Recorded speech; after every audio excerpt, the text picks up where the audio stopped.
Members, it's the appointed time. We have a quorum. So this is the meeting of the Bills Committee on Trade Unions Amendment Bill 2025. It's our first meeting. First item on the agenda, electing a deputy chairman. The Secretariat has circulated a notice for this position, as at the end of the nomination period, we had received one valid nomination. Mr. Michael Lee has been nominated. So, according to Appendix 4 to the House Rules, where you can find the relevant regulations, I want to consult members' views. Do we all agree that we should elect a deputy chairman? So we all agreed. In that case, I declare Mr. Michael Lee elected as the deputy chairman of the Bills Committee on Trade Unions Amendment Bill 2025. So I thank Mr. Lee. Now, the second item on the agenda, meeting with the administration. We now invite the government officials to join us.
Welcome. We have Mr.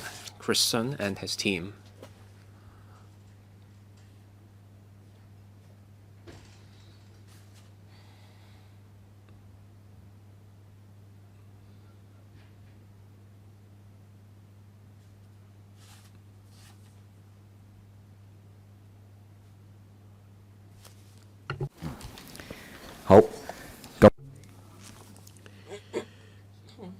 So, we will first look at the overall merits and principles of the bill.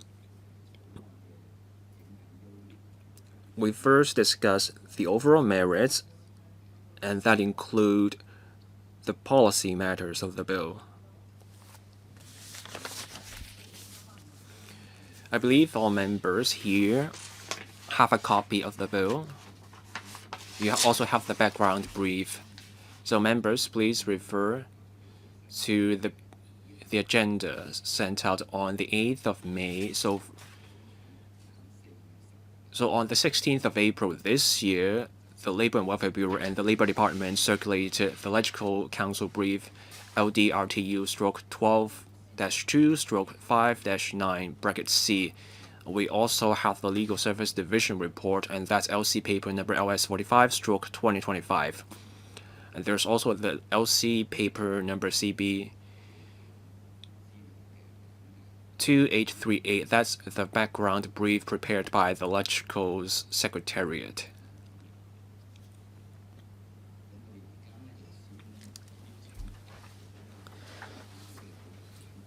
Now, I want to give the floor to Mr. Chris Sun, the Secretary, to walk us through the bill. And then we will invite Ms. Christine Butt, the Registrar of Trade Unions, who will tell us the details of the proposal with the aid of PowerPoint slides. And then members who wish to speak can press the Request to Speak button.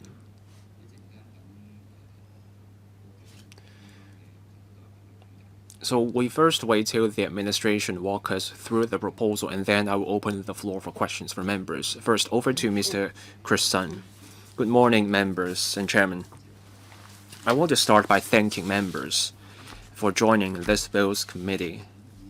This is for the scrutiny of the Trade Unions Amendment Bill 2025. As the chairman just said, I will say a few words. So I will cover the policy goal.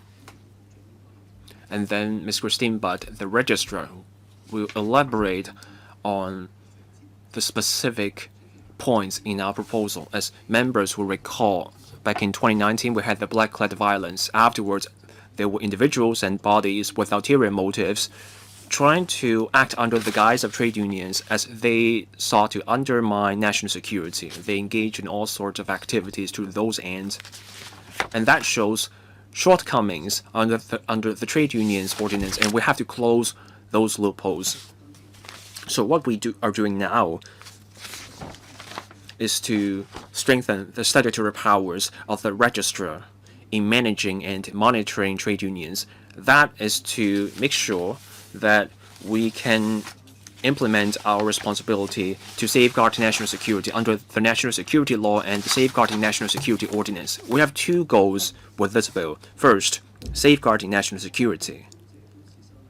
And second, we want to take this opportunity to further optimize the regulatory regime of trade unions.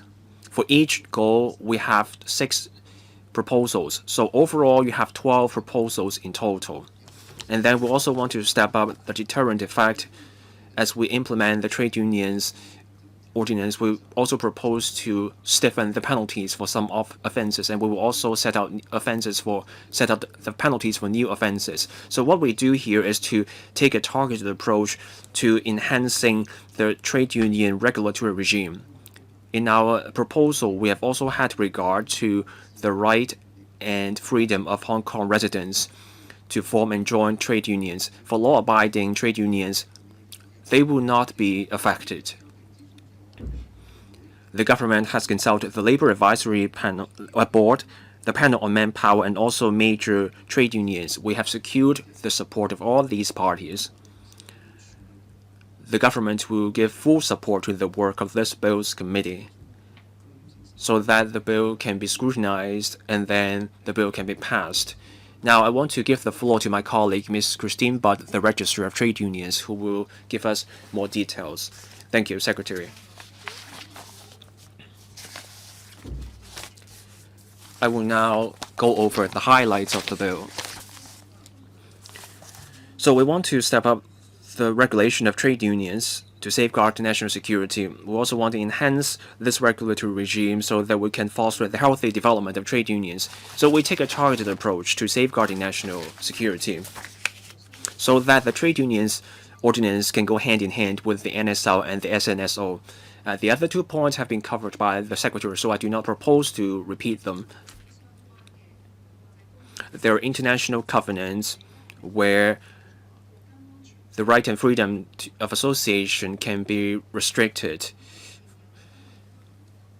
on certain grounds. Now, there are 2 goals. 1, upholding or safeguarding national security. There are 6 specific proposals. First, we propose to empower the registrar to refuse applications for new registration or amalgamation of trade unions on the ground of national security. On cancelling a trade union's registration, the Safeguarding National Security Ordinance has set out a comprehensive mechanism empowering the Secretary for Security to prohibit a specified organization from operating in Hong Kong, and that includes trade unions, through a Gazette notice. Once that happens, the registration of that trade union will be cancelled. And for such prohibited orders and the order prohibiting such bodies, there is no appeal mechanism. So, by the same token, our proposal is that when the rejection of an application for a new trade unions is rejected on the ground of national security, there will be no appeal. But that decision can be amenable to judicial review. Second proposal, for those convicted of specified offenses, when they become a trade union officer or a member of the executives, they will not be able to serve as such an officer or the promoter of a new trade union. Currently, the Schedule 1 to the Trade Union Bill set out fraud among other, being a member of the triad society, etc. And when someone is convicted of such offenses, they will not be able to serve as a trade union officer within 5 years of their discharge from a prison. So that's for offenses such as fraud, dishonesty, extortion, and membership of a triad society.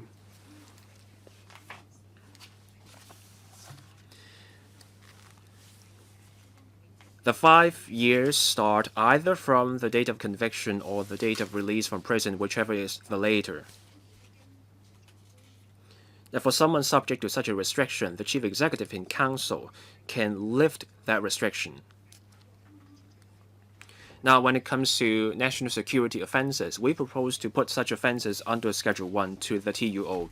When someone is convicted of a national security offense, starting from the date of conviction, that person will be barred from becoming a trade union officer or being a promoter for a new trade union. Safeguarding national security comes first, and we have also considered the gravity of national security offenses.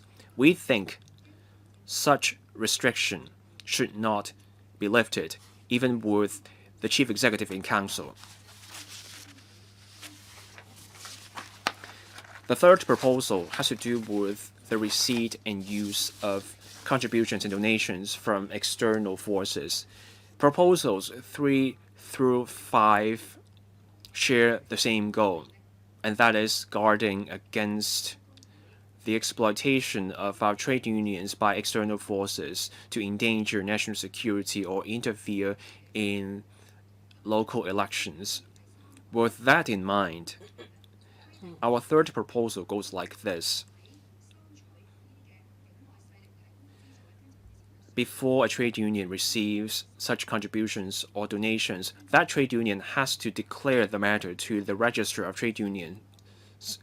It's only with the registrar's approval that the trade union can accept such donation or contribution. And when the donation is accepted, detailed accounts need to be kept, and then regular declarations need to be made.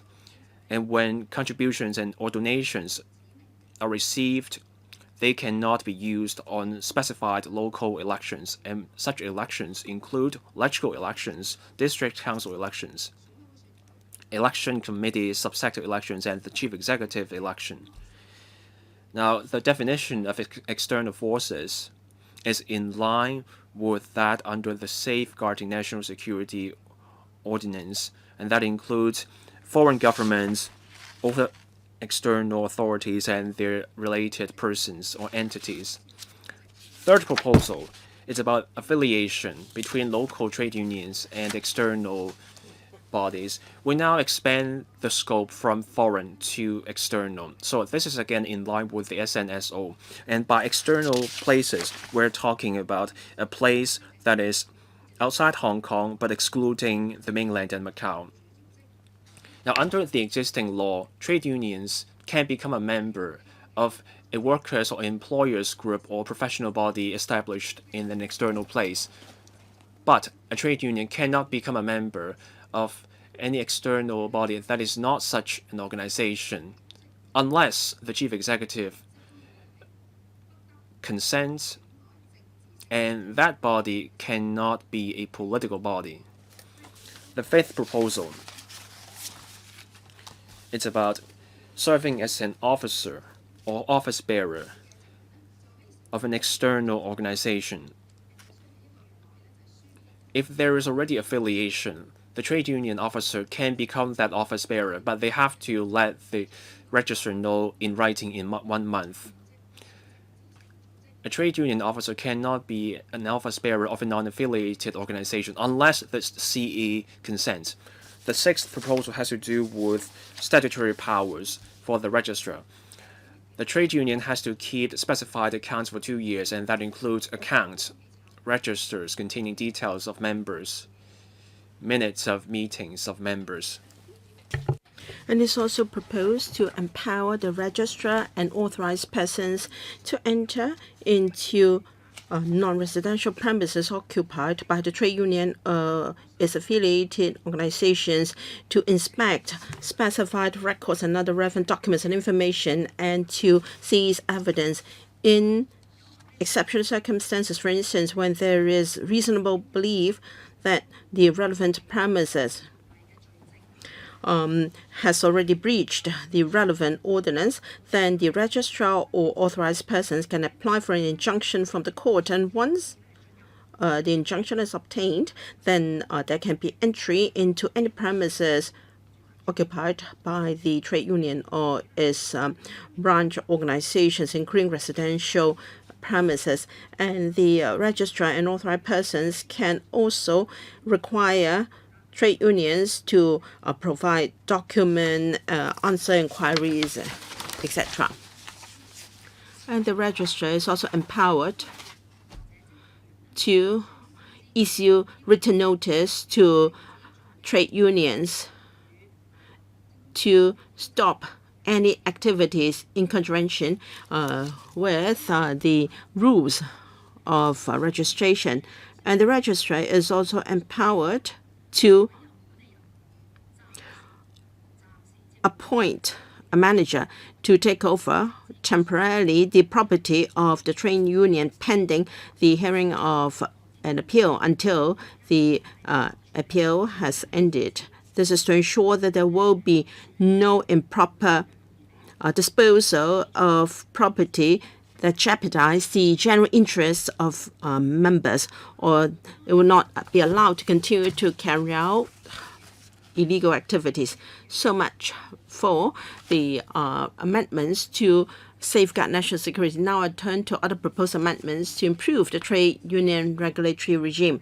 Now, if the general interests of trade union members are being prejudiced or are likely to be prejudiced, then the registrar will be empowered to order the registration.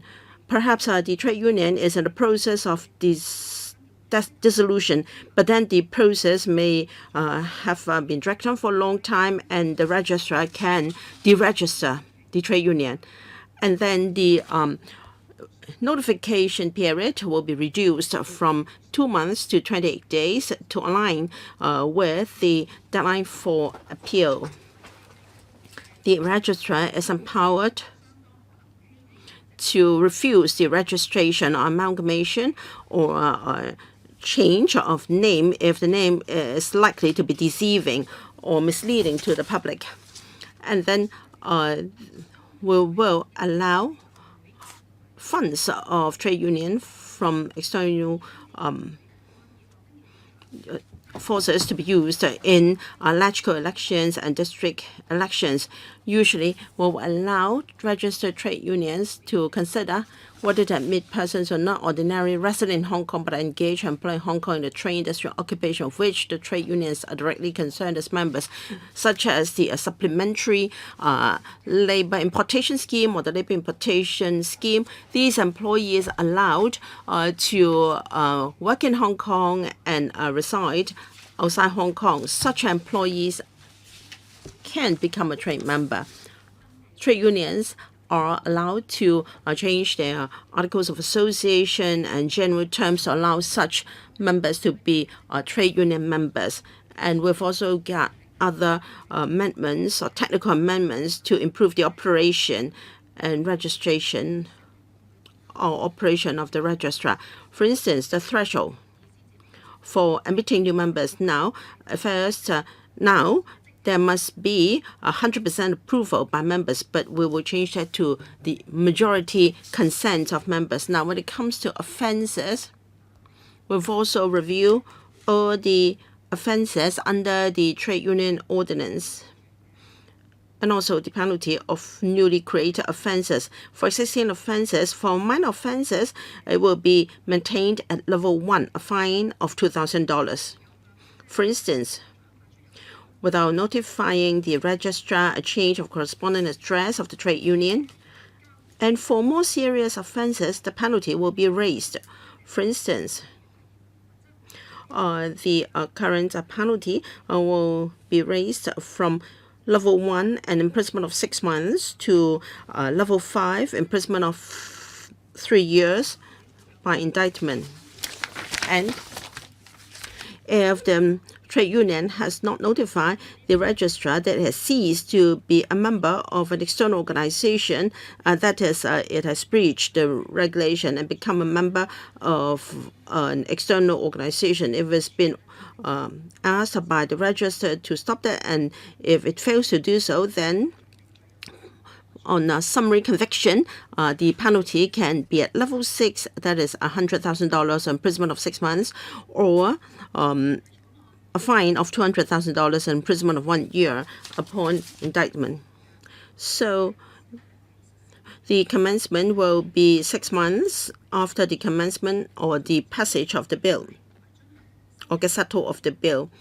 And then the registry will step up publicity and explain to trade unions to let them understand the provisions of the amendment bill, and there will be transitional arrangements. For instance, will allow trade unions to supplement what's in their member register within 1 year after the bill takes effect, and then there will be other specified requirements and records, and then such will only apply to donations or contributions after the commencement of the bill. Thank you, Ms. Butt, for your very detailed presentation. 7 members have pressed the request to speak button. So I will allow about 4 minutes each for both questions and answers, and if time allows, we can have a second round. I read out the names here so that you can be prepared. Mr. Kingsley Wong, Mr. Lam Chen Sing, Mr. Chen Wing Kwong, Mr. Chao Xiu Chung, Mr. Benson Look, Mr. Kwok Wai Keung, Ms. Maggie Chen, and Mr. Lai Tong Kwok. Mr. Kingsley Wong. Thank you, Chair. I have to commend the Labour Department for the very thorough consultation and taking on board views from trade unions. In particular, the part about allowing employees not ordinarily resident in Hong Kong to be accepted as members of trade unions. Now, they have to be engaged or employed in Hong Kong in a trade industry occupation with which the trade unions are directly concerned. Because people are concerned that the powers of the registrar may be too much, and then there should be authorization by the court first. I have 2 questions to ask. First is the nationality requirement for office bearers of trade unions. Now, for directorate grade officers, there is no nationality requirement, in even declaration is not required. Now we have got 2 director of broadcasting at D5. One was a U.S. national. So I think this is a very important position for safeguarding national security. So I'd like to ask about the registrar, the nationality requirement of the registrar. Is there any requirement that the registrar must be a Hong Kong permanent resident with Chinese nationality? Because even a CE candidate has to declare his nationality. Is there any mechanism? Because there have been 2 incumbent directors of broadcasting who hold foreign nationality. The second question is about promoting healthy development of our trade unions. Now, when we apply for use of premises, we're often told that after a trade union dissolves, the property can be shared among members. In fact, many trade unions are set up to serve trade members, and sometimes it is amended upon dissolution. The property has to be donated to charitable organizations. This is important because when we apply for government subsidy, trade unions face a big hurdle because some provisions are not that clear. As a result, we are not allowed to apply for use of some venues, even for talks, for instance. So for trade unions that serve public interest, in future, if they apply for use of premises, can there be a waiver of the hiring fees? Thank you. Mr. Sun, I noticed that the two questions are not directly relevant to the amendment bill. Still, I'm happy to respond. First, the nationality requirement of the registrar of trade unions. Now, this is something within the ambit of the Civil Service Bureau. This bill doesn't regulate the nationality of the registrar of trade unions, but members can rest assured because the registrar is appointed by the CE. Now we can see that the trade union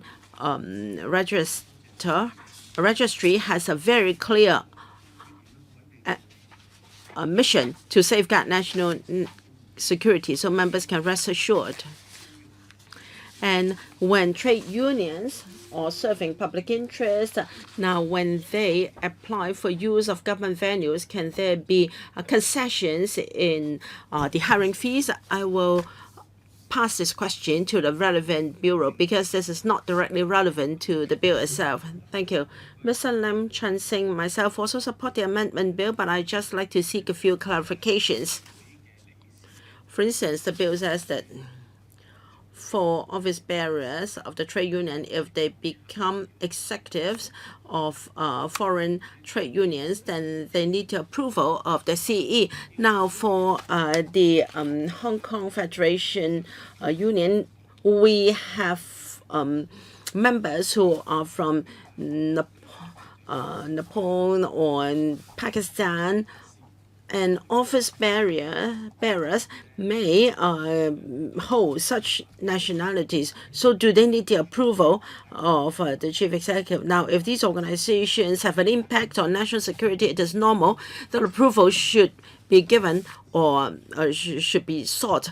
But then what are the basis for the CE to approve such arrangements? Now, for the organizations I just mentioned, can there be lenient treatment? And is it quite likely that approval will be granted? And secondly, in the process of dissolution, if the registrar feels that the general interests of members are being jeopardized, then the trade union can be deregistered. I'd like to know what is meant by the general interest of members.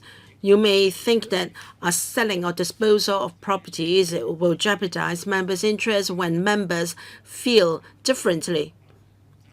At the end of the day, two groups of members may be fighting for the property and they may be in a dispute. You should allow the trade union to deal with it itself. So how do you define the general interest of members of a trade union? And I said, you hope that the bill can take effect 6 months after Gazetted. If we can be given a little bit more time, say 9 months, to allow trade unions to get used to the new terms, that's the best. But if you'd like to plug this loophole of in national security, I can accept 6 months. Now, for some provisions, in particular, provisions that require trade unions to make administrative arrangements, there are 3 pages, for instance, here on the kind of documents to be kept by trade unions for at least a period of 2 years. So you should allow trade unions a time to familiarize themselves with the new provisions, and you should start by giving advice and also advisory so that they can have time to put things in order. Mr. Chris Sun. Thank you. I thank Mr. Lam for his 3 questions. I will take those questions one by one. First, Mr. Lam brought up cases where a trade union officer is a Hong Kong resident, but this person has a different nationality. Say it's a member of the ethnic minorities.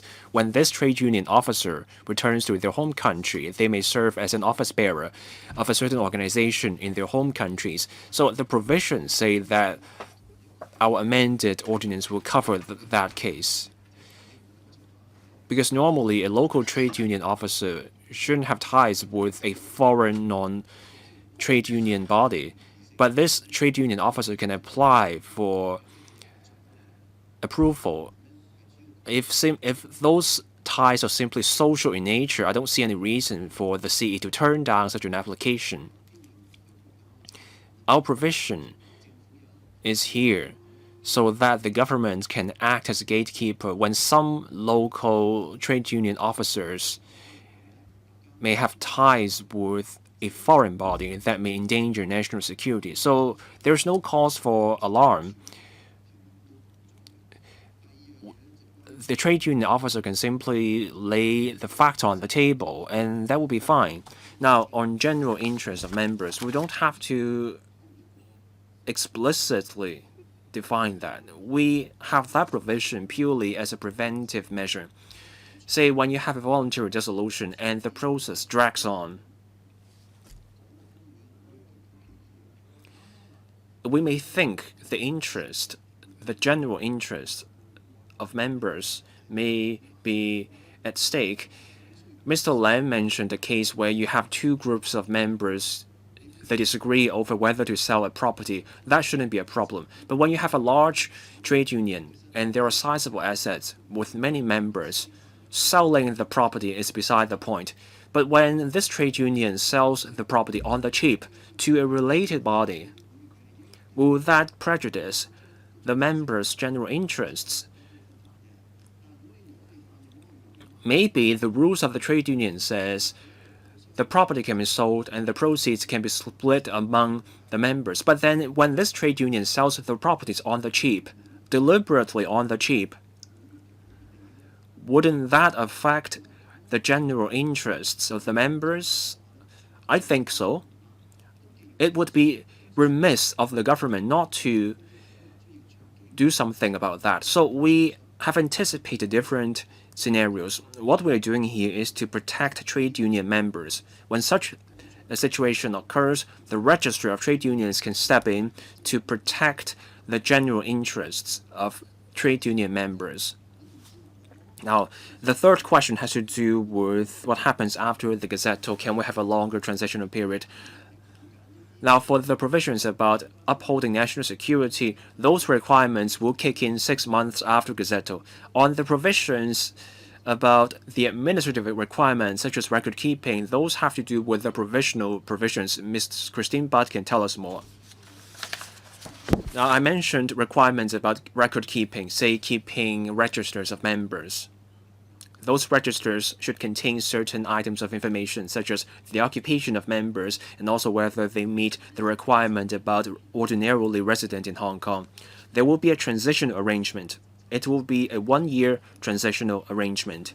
So, within 1 year after the amended ordinance takes effect, there's a 1-year window for the trade union to compile all the information and get the info ready. Now, there are smaller trade unions. They may struggle to keep and get ready all the minutes of their meetings. So we will create templates to help those trade unions to compile the information. We will work on that in the 6-month window. Next, Professor Chairman Kwong. I support this amendment to further enhance the trade union regulatory regime. This is to foster the healthy development of trade unions as we are also safeguarding national security. Now, here are my questions on the bill itself. Based on the bill, foreign forces may provide contributions, but such funds cannot be used on Hong Kong's local elections, and detailed accounts need to be kept. Regular declarations should be made to the Register of Trade Unions. I support this, but what measures do we have to guard against a situation where the contributions and donations are used so that the foreign forces designate a certain agent to take part in an election? Those things may be off the financial account. What measures can we take to guard against foreign forces setting up a company in Hong Kong and then that company donating money to activities that undermine our national security or hurt our reputation. The bill also proposes to strengthen the powers of the Register of Trade Unions so that the registrar or their authorized officers can go to the premises of trade unions and then access or copy information. Evidence can be seized during such a visit. So I would like some clarity. When will the registrar or their authorized officers seize evidence? And when will the National Security Department of the police force seize evidence? Trade unions will be required to keep the records for 2 years, but then for cases involving national security offenses, investigation, pressing charges, and the trial may take many years. The whole journey may take a long time. So this requirement about keeping records for 2 years, is that going far enough? Mr. Christian. Thank you. Of the 4 questions, 3 have to do with operational matters. So say foreign forces donate to a certain trade union through an agent. In that case, that's an involvement in a local election that's already in breach of the law. Now, a foreign force may set up a shell company in Hong Kong. Still, that company is operated by foreign forces. The definition of foreign forces can be found under the Safeguarding National Security Ordinance, so that is taken care of. The third question, accessing the documents of trade unions, when will the RTU do the work, and when will other law enforcement officers, such as the national security officers from the police, when will they seize the evidence? Those points have no bearing on the provisions under this bill. The bill sets out when certain things will be done. But as for the specifics of each case, the RTU and the relevant law enforcement agencies will follow the law in performing the tasks so that we safeguard national security. The fourth question has to do with record keeping. Should we require a longer period? We have to strike a balance on the period. Of course, we could have asked for 6 or 7 years of record keeping. But we also have to bear in mind that many trade unions, including smaller trade unions, face constraints in their administrative work. Requiring record keeping for 7 years may be overwhelming for some trade unions.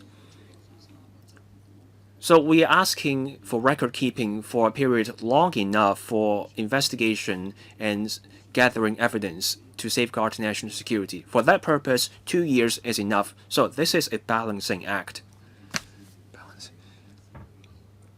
Indeed, for charity groups and limited companies, they have to keep the records for a longer period of time. Next, Mr. Chao Siu-chung.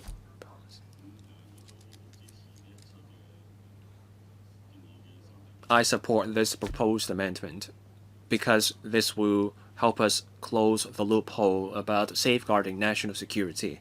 Now, I want to share some concerns with the Secretary.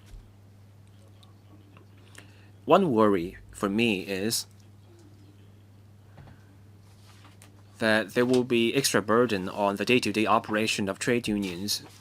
We would like to minimize such impact. So my first question is, and this has been mentioned,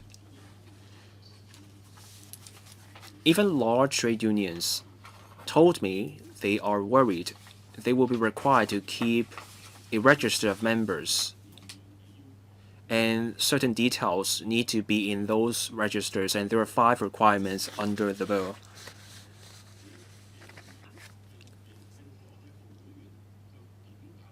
Those particulars required include why each member qualified for that trade union, and that includes the occupational details of a member.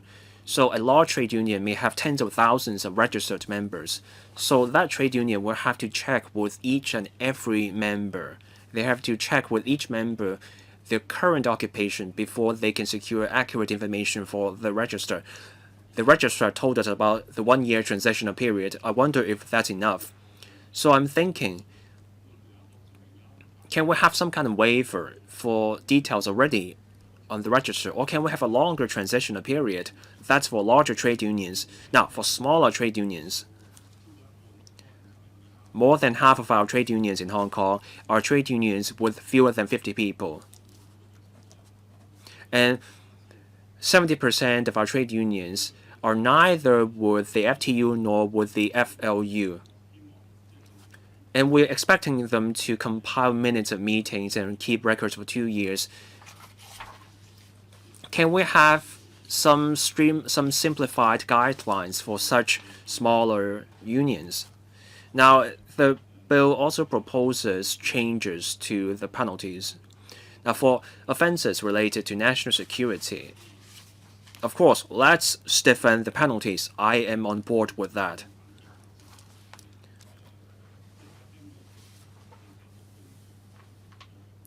And then the government is keeping the penalties as they are for minor offenses. I'm also on board with that. But then for other offenses, we're going up the level of fines from level 1 to level 4. And by level 4, it's $25,000. It looks like a small sum, but for a small company and for a small trade union, their assets may be just a few $1,000s. Say the trade union has a new term of officers, they forget to declare the matter to the RTU, Registry of Trade Unions. Some declarations have to be made within 14 days, others within 30 days, and people mix things up, and they forget, they breach the law, and they may be fined $25,000. When that trade union has only a few $1,000s in their assets, that would be a major burden on them. So those trade unions may end up deciding to disband. So I wonder if the secretary or the registrar can consider introducing reasonable excuses or a statutory defense. With a defense or a reasonable excuse, some such trade unions will be fine. And just like what happened with the occupational safety law, can we also consider the financial position of the trade union? Now, with the amended occupational safety and health ordinance, when we look at a fine for an offending company, we'll consider that company's financial position. So can we adopt the same approach for trade unions in this context? Sorry, please allow time for the officials to respond.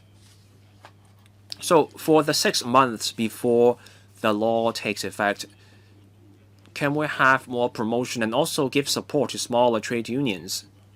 Are there positions within the Registry of Trade Unions to give support? Many trade unions may need support about filling out the forms and meeting the statutory requirements. Will there be support from the RTU for trade unions? Mr. Chris Sun. I thank Mr. Chow for his questions. He raised 3 questions. All have to do with operation.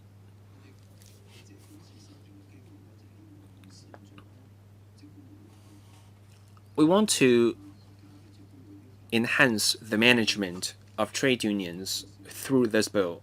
Our current requirements are minimal. To safeguard national security in the context of trade unions, we will have to ask trade unions to submit more information and information that is reasonable. The RTU will give support. As we have talked to Mr. Chow about this, we're not asking for very detailed minutes of meetings. We're simply asking for a few simple sentences. What we don't want to see is that an investigation happens and then the trade union says, we held meetings. We simply did not compile records. So for the minutes, at least set out the date, the chairperson, and the resolutions of past meetings. And we will prepare templates so that people will know what they should do. In a moment, Ms. Christine Butt can tell us more. On the point about requiring information on why each member qualified for that trade union, I don't think that's challenging. Now, when you have a trade union with tens of thousands of members, Mr. Chow wondered if you have to check with each member to get that information. I believe there's a way to fix that. If you keep things in perspective as you read the provision, those requirements are reasonable. Now, on the fines, on the worries over the level of fines, you get prosecuted only when you breach the law. We have requirements about submitting information within a certain date. We don't just sue you just because you missed the deadline by a couple of days. We remind trade unions, our officers will reach out to trade unions. So I hope that can put people's minds at ease. Our requirements are very simple. If you take a certain step, please let the registrar know. Say you have a new chairman, you have a new treasurer. Please let the registrar know. So I think there is no cause for undue alarm. The RTU will be calling you if you fail to submit the information. So I hope that puts people's minds at ease. And also for the 6-month period. In fact, even after the 6 months, we will get it right with education and promotion with trade unions. We will make good use of the resources of the RTU to get the work right. Now over to the registrar, Ms. Christine Butt. Thank you, Mr. Chow, for your questions. With regard to information to be kept in the register, now counting the commencement date, it will be we will take a snapshot view of the register on the day the bill commences, and there will be 1 year after that for trade unions to put things right, and for those that have already withdrawn from the trade unions, their information is not required. There will be documents such as forms, etc. Trade unions may not be able to submit those required documents on time, but we will have colleagues to approach trade unions to remind them to submit documents and information punctually. We have provisions on submission of forms, of Form 13, and that is financial reports. They have to be submitted within a specified time or within a period, extended period approved by the registrar. And during the half year after gazetting of the bill, we will prepare trade unions. We have courses for office bearers of trade unions. We have presentations.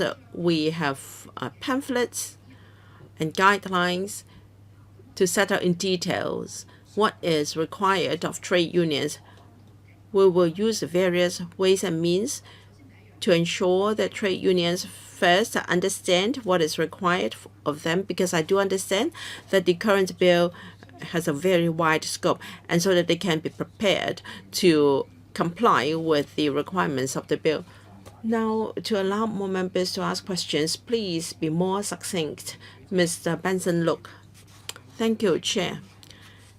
Safeguarding national security is of paramount importance. I believe the current bill is a move to plug the loopholes in our national security regime, and the registrar will be given powers to achieve this goal. And I support the bill, and it will promote the healthy development of local trade unions. When it comes to national security, I'm quite concerned about a critical point in the bill, and that is to monitor the source of funding for operation of trade unions, in particular the use of trade union funds in elections. I notice that there are several elements in the bill to monitor the use of funds coming from contributions and donations from external forces. For instance, there must be declaration to the registrar.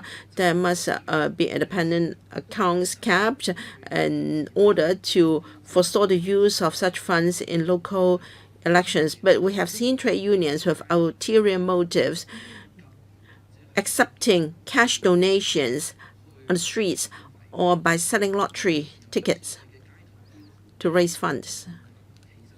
Very often, it is hard to trace the real source of cash donations, and it's also up to them to declare the amount of donations they received. So for donations in cash in particular, that is hard to trace. I'd like to know how the registrar can monitor their accounts, the power under the bill to do so, in particular when a large amount of cash donations is involved by fundraising on the streets and also the operation of lottery. How do you regulate such activities? Mr. Chris Sun, I will defer to the registrar for details. When it comes to relevant clauses in the bill, and that is if a trade union accepts contributions or donations by an external force, then they must seek the approval of the registrar and also the proposed users, and they must not be used to sponsor local elections. Of course, it is not for this bill to regulate or approve fundraising activities on the streets. It is regulated by another ordinance. But if cash donations is received, then proper records have to be kept. But the registrar will tell us how such funds can be verified. Registrar, thank you, Mr. Look, for your questions. Now we regulate the receipt of funds by trade unions. We mainly regulate funds from external force with the definition of used in national security law.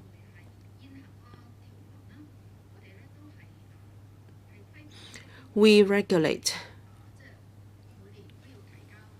trade unions by means of requiring annual submission of Form 13, which is financial statements. And if a trade union has received donations or contributions from an external force, then there must be a separate account. There should be an account for recurring funds and also a separate account for such contributions. Now, for annual submission of Form 13A, there will be a separate form reporting or declaring contribution or donations provided by an external force. And on a regular basis, we do visit trade unions. We are doing that already. We will check the accounts, the statements of trade unions.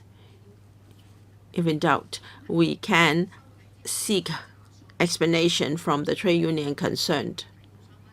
And we can also require relevant information when there is an inquiry that is not just confined to financial information. The registrar can require relevant records so we can trace the accounts in full, and trade unions will also be required to answer our inquiries. Can I ask a follow-up? Please wait for your second round. Thank you, Mr. Kwok Wai-Keung. It is everyone's responsibility to safeguard national security in Hong Kong. And of course, the government and LegCo should take the lead. And we should, of course, support the amendments here. Although the proposed amendments have been discussed for a long time in the community, there are people watching this discussion live. I think we should make it clear according to the paper, before 2019, on average, there was 15 applications for registration every year. But in between November 2019 and May 2020, that is within half a year, there was already 4,000 odd applications. And of course, there is a reason for that. This is because trade unions have voting rights in EC election, and the election committee has the right to nominate candidates to run for the C post, and trade unions can also vote in electrical elections. So such loopholes exist, and then we were all horrified by the 2019 black cloud violence, and I think it is a wise move to present the amendment bill. I have two questions. First is about slide 6. That is, if a person is convicted of an offense related to endangering national security, then at once he will be banned from becoming an office bearer of a trade union or a promoter of a new trade union. This is our support, but just a point to clarify. Now, you can regard it as just an act of the individual, but will you investigate the trade union itself? Now, I'm not saying for sure that the trade union concerned is problematic, but when there is such a suspicion, should we go further? Second is about slide 7. That is to prohibit the use of contributions or donations provided by an external force in local elections. But then you cannot really tell where the money comes from, assuming that the membership fee has always been $10,000. And then certain organization donates $10,000 for sponsoring the operation of the trade union. So how can you tell whether the money comes from locally or from an external force? So should you ban such trade unions from taking part in elections once it has received contributions or donations provided by an external force? Commissioner, or rather Secretary. Yes. Mr. Kwok has a point. If an office bearer of a trade union commits such a serious offense, then I think it's quite likely that the trade union is suspicious. So we can use powers and provisions under the bill to ensure that the operation of the trade union would not undermine national security. And it is already made very clear in the bill that if the contributions or donations has come by an external force, I urge trade unions to make it very clear. Do not muddle through, because we require financial statements of all the financial information, and we will check very meticulously. Since there is such an ordinance or such a provision, we will enforce it very strictly. It's not that you cannot receive money from an external force, it's just that you cannot use it for sponsoring local elections. Thank you. Ms. Maggie Chen, I have a question first for the Registrar of Trade Unions. The nationality issue came up. I know there's the Civil Service Code, but let's be more stringent about that. Now, I also have a question about foreign assets. Say you have a Chinese national, but this person has extensive foreign assets.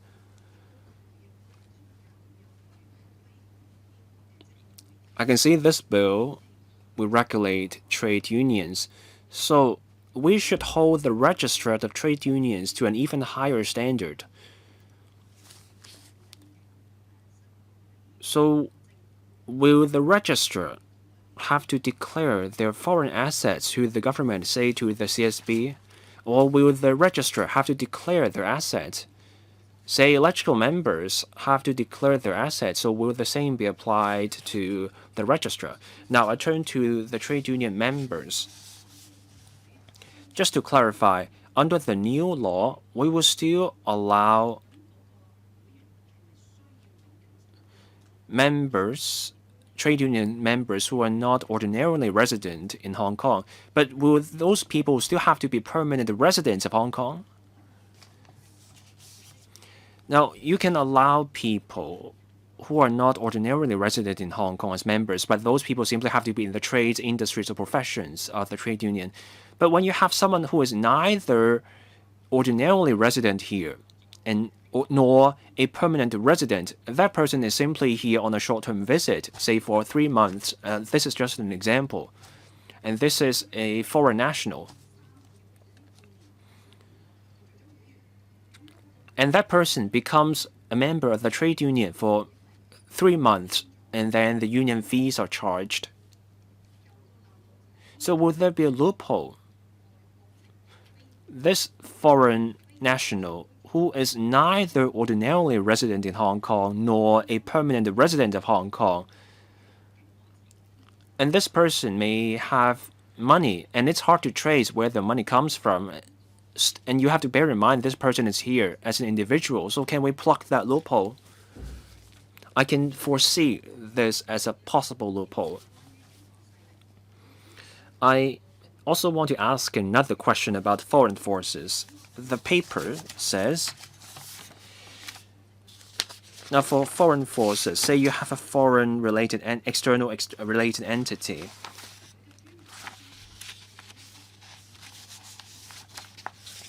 I'm just thinking of an example. Say someone is promoting something in an external place.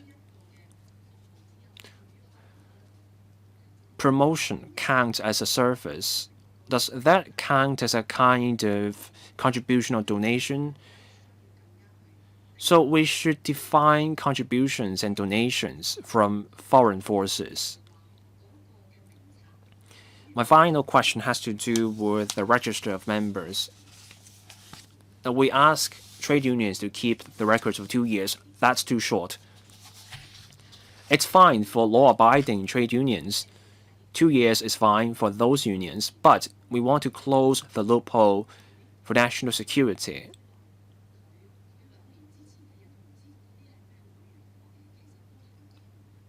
It wouldn't be right if you cannot tell who the members of that trade union were more than 2 years ago. Someone who is not ordinarily resident in Hong Kong can simply go elsewhere. You may have a trade union with 30% of its members as people who are not ordinarily resident here, so you have a loophole. I know we have to strike a balance. We have to bear in mind there are law-abiding trade unions. There are trade unions who truly serve our wage earners. Still, when national security is at stake, we have to close the loopholes. Secretariat.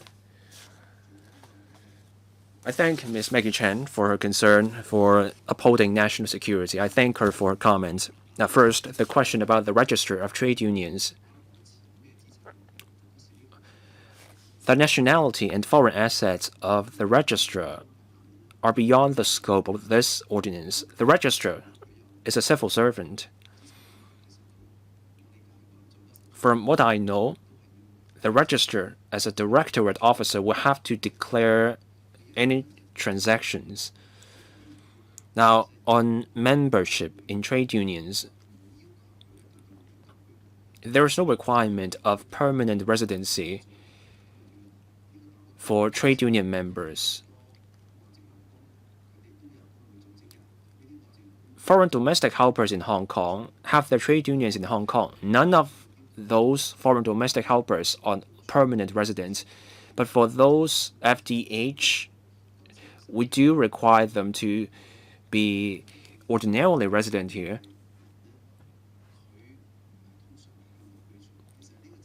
Now, some members of trade unions are not ordinarily resident in Hong Kong, and I'm talking about people who came here under the enhanced supplementary labor scheme or other industry-specific labor import schemes.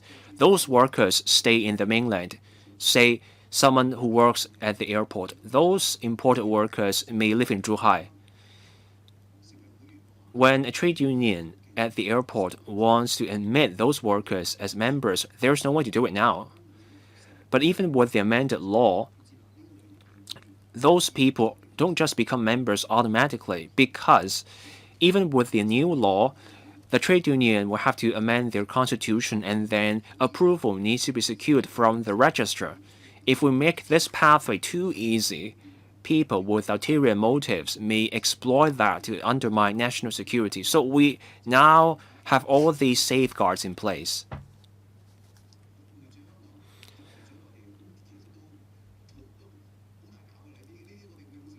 Someone who neither lives in Hong Kong nor lives in the mainland will have a hard time gaining admission to a trade union here. And on union fees, union dues, of course, every trade union member should be subject to the same union dues. There will be requirements on record keeping, how long a register should be kept. We think 2 years is enough for our work. Thank you. In fact, I think we have relaxed the rules about not requiring someone to be ordinarily resident in Hong Kong. We move on to Mr. Lai Tong Kwok. Thank you. I support this amendment bill. I have read the bill. There are many vital provisions. A lot of thought went into the drafting, as the Secretary said in his reply to Ms. Maggie Chen. The Secretary explained why the bill will allow trade unions to admit workers as members when these workers are not ordinarily resident in Hong Kong, as long as those workers work in the relevant trades. Those are very solid safeguards. So I don't see any major issue with those safeguards.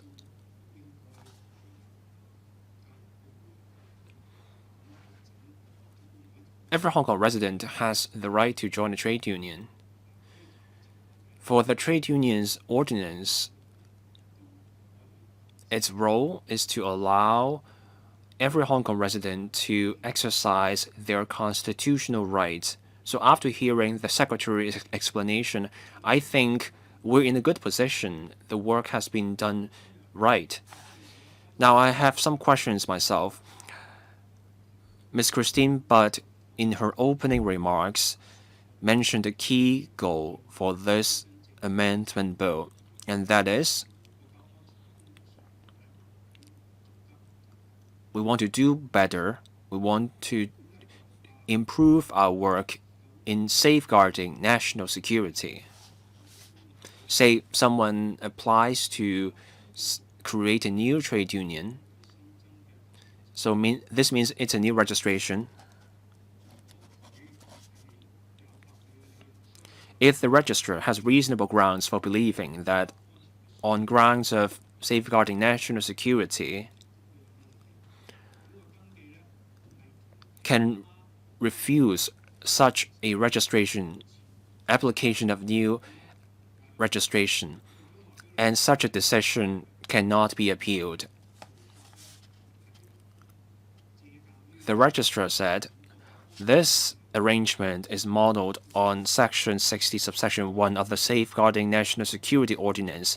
That section under the SNSO states that the Secretary for Security can prohibit registered organizations from operating, and those organizations include trade unions. Again, no appeal is possible under the SNSO. But I have compared and contrasted the two ordinances. I want to make a point here. This is about preventing a group of people from registering a new trade union, and there will be no appeal. The provisions are clear. The registrar will have to explain the grounds in writing. But let's put in something extra. Let's model our provision on Section 60, subsection 4 under the SNSO. Even before the prohibition, let's give a chance to the applicant for representation. Let's tell them we want to reject your application, but we were giving you a chance to state your case. It's about administration, it's about natural justice, and this warrants our attention. And this is stated clearly under the SNSO. Of course, it's up to the secretary and the registrar to decide what to do. Of course, we can have a different approach. What matters is we should give the applicant a chance. Let's hear from the applicant, and then you arrive at the decision. When the applicant is not happy with the decision, they can resort to judicial review. The registrar will be able to tell the court they have given a chance to the applicant to state their case. In that case, the JR will be unlikely to succeed. If you deny the applicant that chance to state their case, and then the applicant will have solid grounds for applying for JR on the ground of procedural impropriety. Maybe the information provided by the applicant contains omissions, major omissions. So can the registrar and the secretary do something to the bill such that when the registrar exercises the power to make this decision, that decision will be less open to illegal challenge? Secretary, I thank Mr. Lai for his good reminder.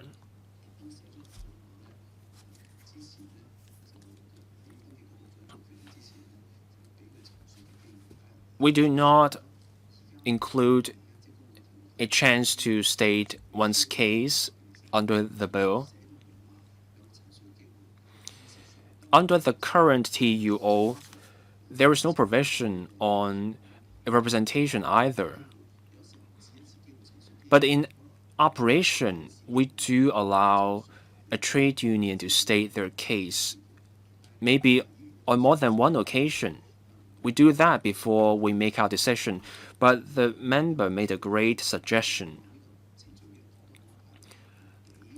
We will ensure proper procedure.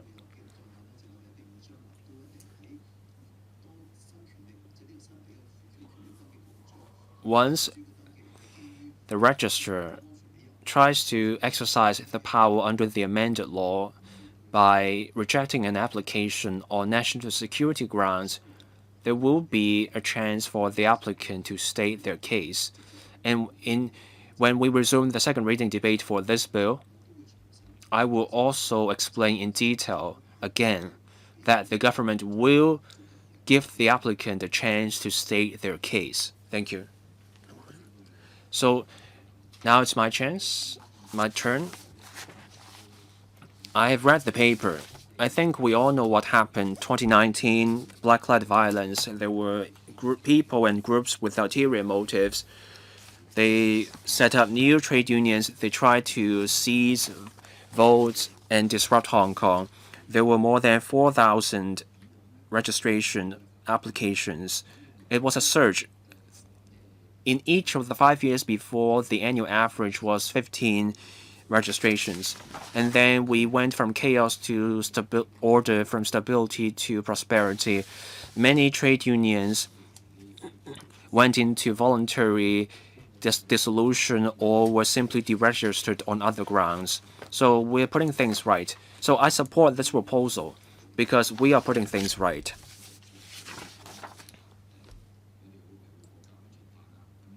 Now we have the Safeguarding National Security Ordinance. When the law of Hong Kong confers a function on a public officer, that function should be read as including safeguarding national security. That's why all our ordinances should be in line with the SNSO. We support that too.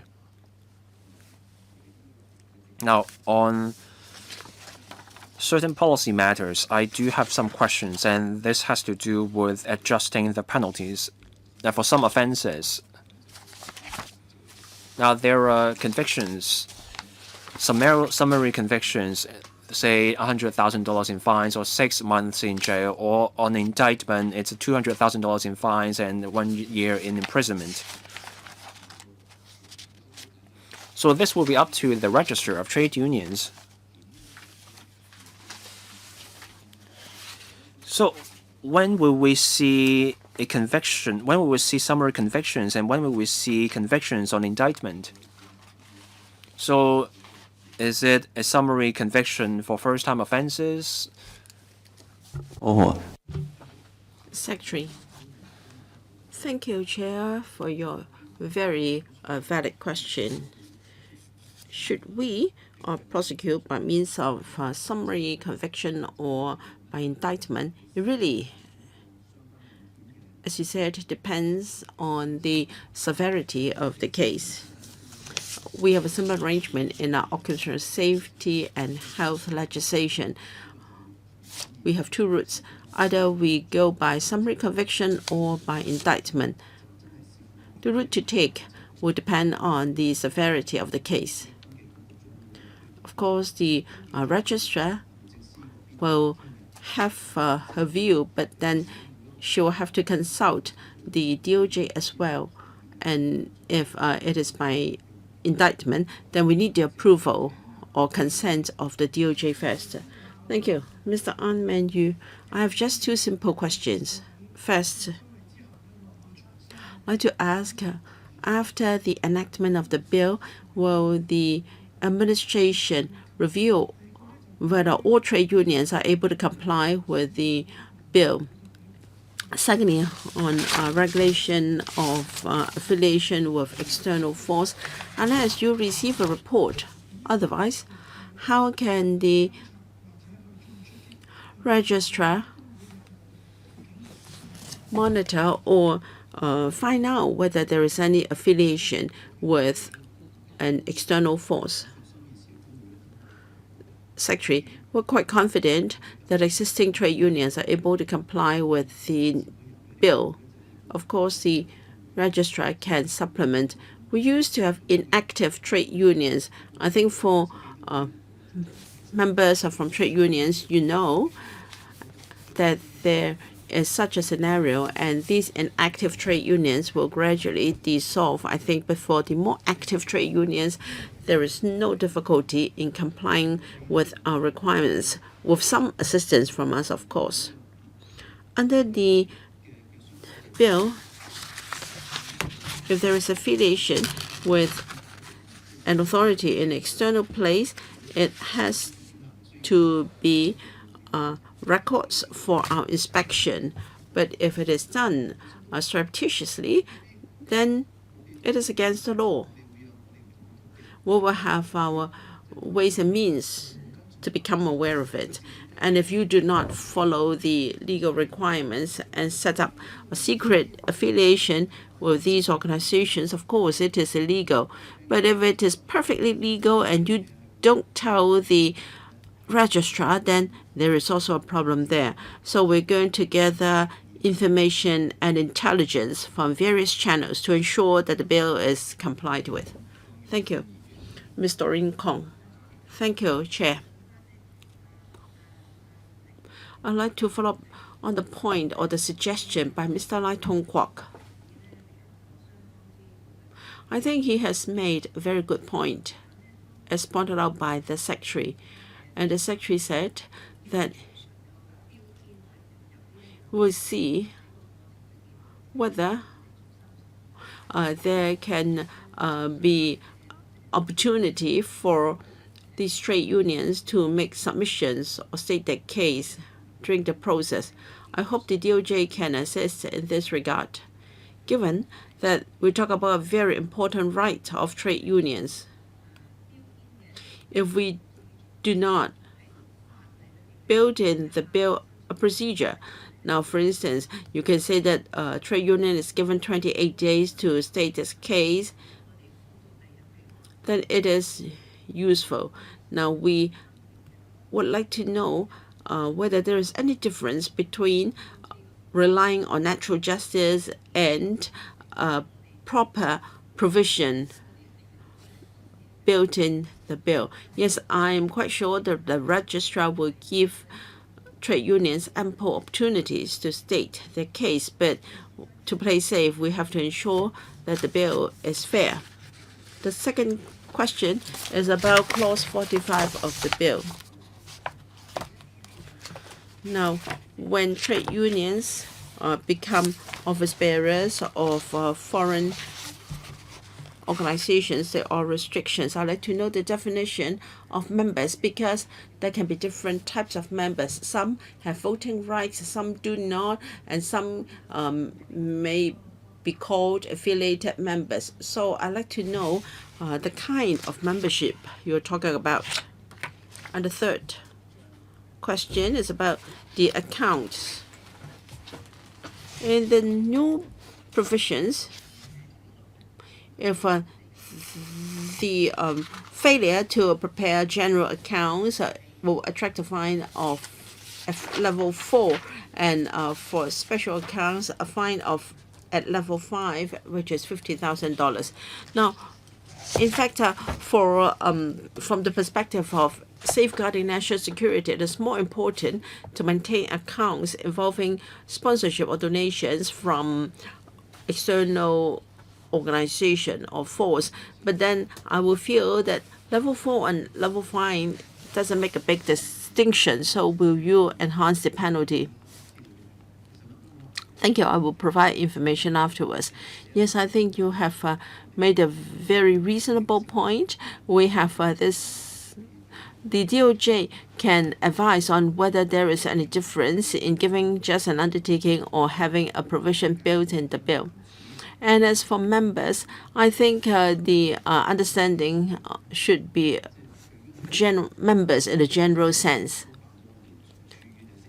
And the penalty for breaching the requirements for maintaining accounts, it will be at level 4. But if you do not have a separate set of accounts for donations and contributions from an external force, the fine is level 5. It is a matter of judgment. We believe that the raising of the penalty from level 4 to level 5 has already sent a very clear signal, because the exact amount is $20,000 and $50,000, or rather $25,000 and $50,000. That this level 5 is almost doubled. Well, there are provisions regulating trade members becoming members of external organizations, and there is no definition for that member, for the term member. So long as there is affiliation, it is some affiliation in the general sense. There is no special definition for affiliation. Thank you. 4 members have pressed the request to speak button for the second round. Now, before we start our second round, I'd like to consult the members whether we should invite views or submissions from relevant parties and individuals and members of the public. If members are agreeable, we just invite written submissions from the public. That will make our scrutiny more efficient. And I believe it will be organizations relevant to the subject of the bill that have an interest in making submissions. So I think written submissions will suffice. If members do not oppose, we will give about a week for members of the public to give written submissions. So hopefully by the time we'll meet again next time, we'll have all the written submissions from members of the public for members' reference. All right, read out the speaking order for the second round. Mr. Lam Chan Sing, Mr. Charles Siu Chung, Ms. Maggie Chen, and Ms. Doreen Kong. Mr. Lam Chan Sing will go first. Thank you. As a point about the definition, if this is clarified, then we'll make our cross-by-cross scrutiny much easier. So if a trade union in Hong Kong has received donations or contributions from an international union, then it has to notify the registrar for its approval. I'd like to understand the definition of sponsorship or contributions because we do have trade unions being members of these organizations. We have to pay membership fees. We sometimes apply for concessions, so there may be a reduction in membership fees, and there may be sponsorship in air tickets to join meetings of these organizations. And sometimes trade unions jointly organize activities such as seminars and dinner meetings or gatherings with these organizations. So I'd like to know whether that will be regarded as a kind of contribution. While we may not go into specific cases today, I just want to know whether there will be a checklist for trade unions to declare so that they will understand exactly what is meant by contributions that require a declaration. And as for the name of trade unions, you say that if the name is misleading to the public, then you can refuse the registration, the application for registration of the trade union. So I'd like to know the definition for being misleading to the public. For instance, if the trade union is for a particular trade and yet its members are not from that trade, will it be regarded as a kind of misleading the public? For instance, we have seen a trade union called Trade Union for Female Civil Servants. What if it accepts male civil servants as members, and in Taiwan they have free trade unions, and during the Black Cat violence they have trade unions such as a fraternity, brotherhood trade unions. So I hope members of the public know clearly the requirements in naming trade unions. So for instance, if it's a friends of women trade union, will it have any right to vote? Secretary, in the past, there was no such power on the part of the registrar. So long as you fulfill the legal requirements, no matter how we feel about the name, we cannot refuse a registration application.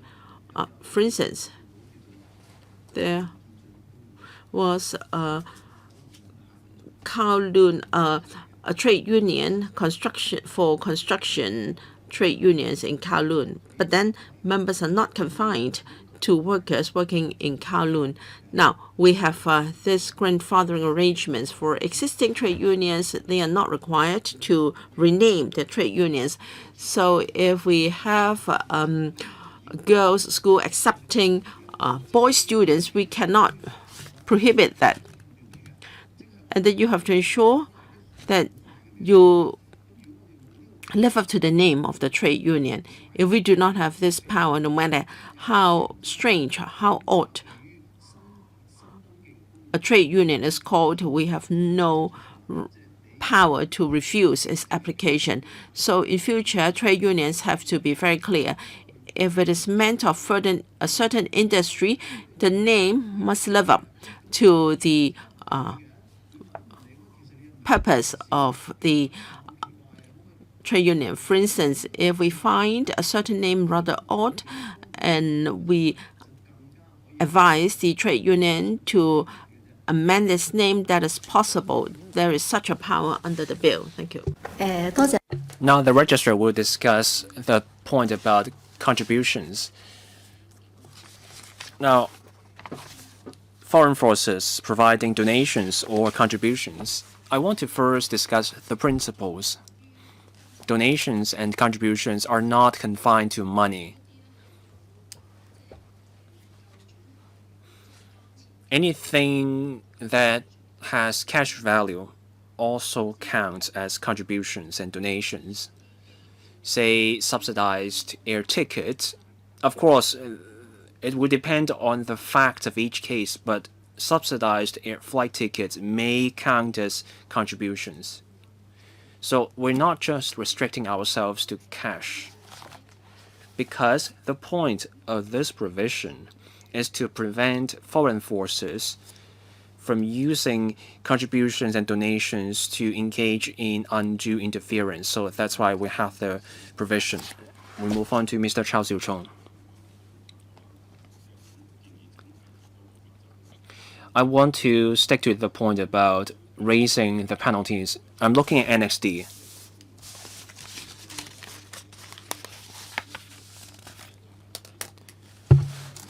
So how do we define minor offenses from day-to-day operations? And how do we define the general offenses level subject to levels 4 fines? Those fines are a heavy burden on small trade unions. Now let's look at Section 18, subsection 8. And this is failure to submit the amended rules to the registrar. This is a minor offense. No proposed increase in the penalty. I support that. Now, what if you have a trade union that just had an election, a new executive member took office, and the trade union forgot to submit the new information, and then the trade union will be subject to a level 4 fine. So how does the government assess the severity of each offense?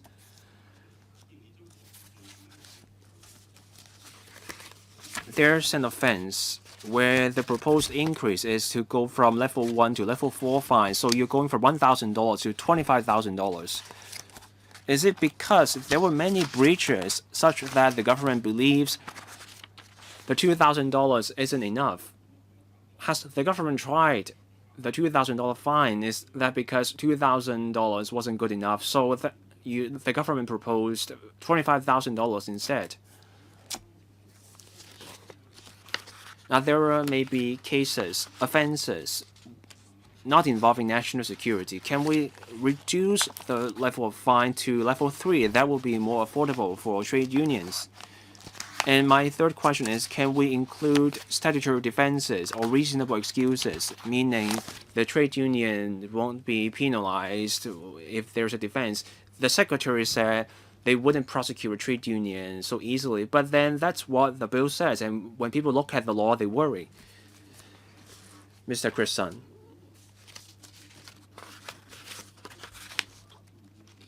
Now we look at the gravity of the case before recommending a penalty. The trade unions ordinance has not been amended for a long time, so we want to take this opportunity to implement necessary changes, and that includes changes to the penalty levels. I know Mr. Chow just raised the concerns on the mind of many trade unions. The government does not just prosecute a trade union on a whim, especially for minor technical breaches, but we have to be clear with the law. The law has to be clear on when you should submit what, but prosecution remains the government's decision. There will be a chance for trade unions to submit missing documents. We have to include the penalty. Otherwise, trade unions will simply keep refusing to submit the information, say a register of members. In that case, the registry of trade unions will not be able to do its job. Experience shows our RTU officers are very approachable, and they even offer hand-holding to trade unions. The RTU does not just intimidate trade unions. Now, for law-breaking trade unions, we deal with them strictly. But then For the vast majority of law-abiding trade unions, we offer hand-holding. The Registry of Trade Unions offers hand-holding, so people shouldn't worry. Trade unions shouldn't be thinking about paying the fine every time they breach the law. We're simply saying we have a requirement, so we have a fine for breaching that. From what I know, those penalties were rarely invoked. We offer hand-holding for trade unions to make sure they meet the requirements. What we're saying is, if we give all the help we can, but the trade union refuses to submit the information, and then we make an example of that trade union, we will send this message. That trade union will have to meet the requirements. Still, I thank Mr. Chow for raising the point so that we can explain our intent. We will offer assistance. We will guide the trade unions every step of the way. There will be hand-holding. For trade unions who simply miss a deadline because they happen to have forgotten it, we offer help. The Registry of Trade Unions will call the trade unions. There will be reminders. There will be explanation. If after repeated reminders, the trade union fails to meet the requirements, and then we prosecute the trade union. Now we can all see for ourselves. Our officials and departments are approachable, but people and trade unions have to follow the law. Ms. Maggie Chen. I want to follow up on slide 13. Point 5. It's the point about people not ordinarily resident in Hong Kong. Now, when someone is not a permanent resident or not ordinarily resident in Hong Kong, will such a person be eligible to become the chairman of the trade union or an executive member? From what I've heard, there is no definition on what a member is. What about affiliate members? What about non-voting members? Or what about a friend of the trade union or someone simply pursuing studies for a certain trade? Do those people count as members? We should spell those things out in the law.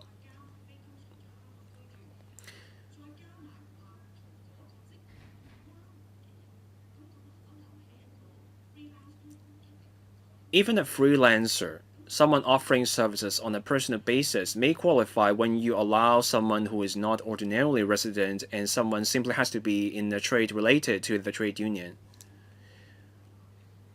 What we can do to make life easier for trade unions is that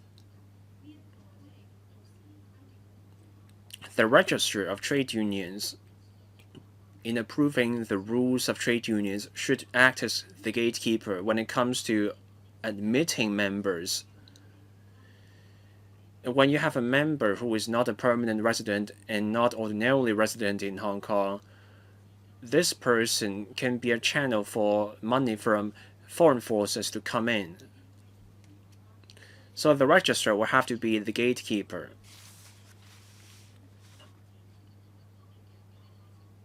So can the government also tell us that there will be guidelines for trade unions in preparing rules for trade unions that will make things easier to follow for trade unions? Mr. Chris Sun. I thank Ms. Maggie Chan for her questions.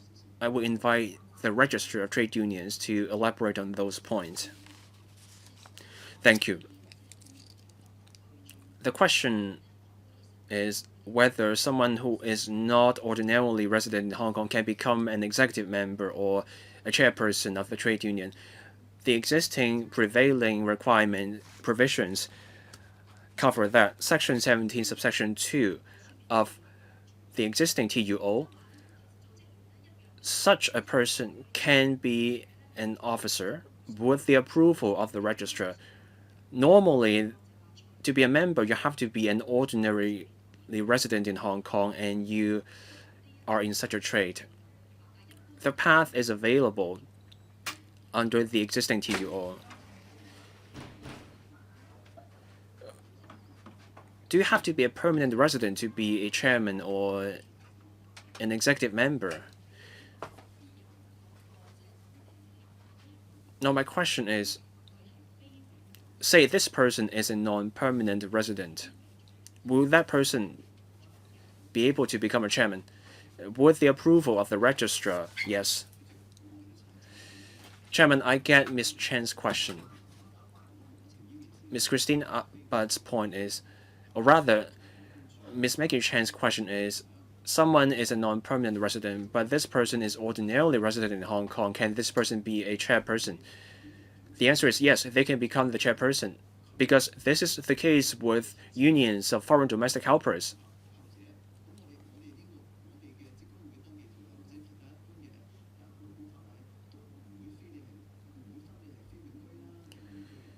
Our trade union laws do not distinguish between permanent and non-permanent residents.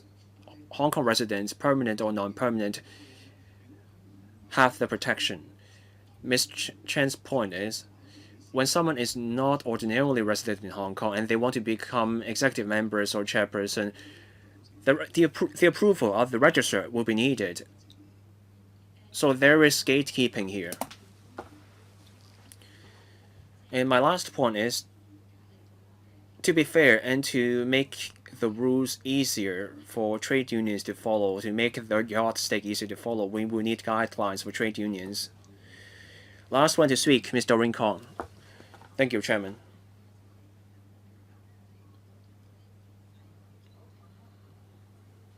There will be restrictions on ties with international organizations. There are world-renowned labor organizations. Our local trade unions may be their members. So my question is, for internationally recognized labor organizations,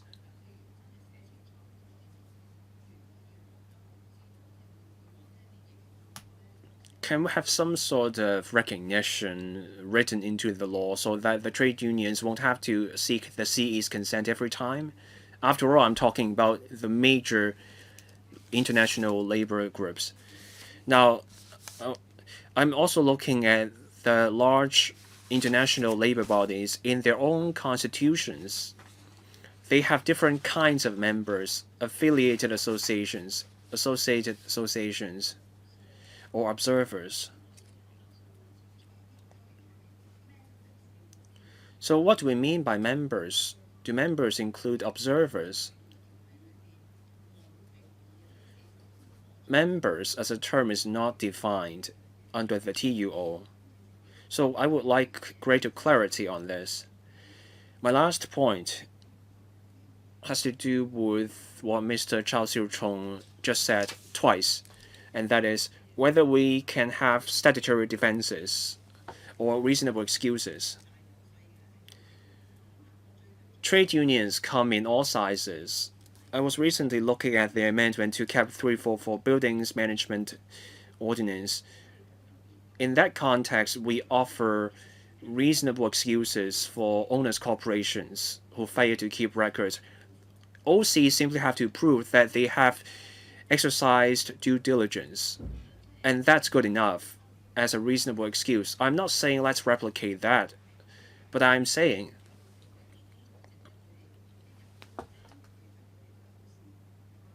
many trade unions members, they are upright citizens. They simply want to get work done. The government said it wouldn't prosecute people on a whim, but trade unions are worried. So can the government consider this factor? Secretary, thank you, Ms. Kong, for your questions. I will take your questions one by one. Ms. Kong referred to those renowned and large international organizations. I don't know what Ms. Kong was referring to, but we talk about employers of professional organizations. That doesn't make any change. I mean, local trade unions can become members of these organizations so long as there is agreement in their general meetings. So for large and relevant organizations, it is all right. But to be members, there can be different types of membership. You asked whether an observer will count, because there is no need for our approval. If we talk about foreign or external relevant organizations, so long as the general meeting of the trade union has approved that can be done. But if we are not talking about an employer and employee organization, but a different kind of organization, then it's different. Even as an observer in such an organization, I would ask you to ask for caution. And as for different penalties, can I defer to the registrar? Thank you, Ms. Kong, for your questions. Regarding statutory defense, we have a new offense, 34A subsection 8. That is a trade union receiving or using contributions and donations from an external force without the prior approval of the registrar. There is a defense, and for section 45(7)(a, well, if there is no cessation of affiliation with an external force upon notice from the registrar, we have a defense for that. All right, we have discussed the policy matters of the bill. Next time, we will go into a detailed clause-by-clause scrutiny. So item 3 of the agenda is AOB. If there isn't any, so please pencil in. Time for our next meeting is going to be a 3-hour meeting. The bill is quite meaty. The date for our next meeting is scheduled for the 19th of May, on Monday, from 3 to 6 p.m. So please pencil in. If there are no other business, then the meeting is adjourned. Thank you very much for your attendance.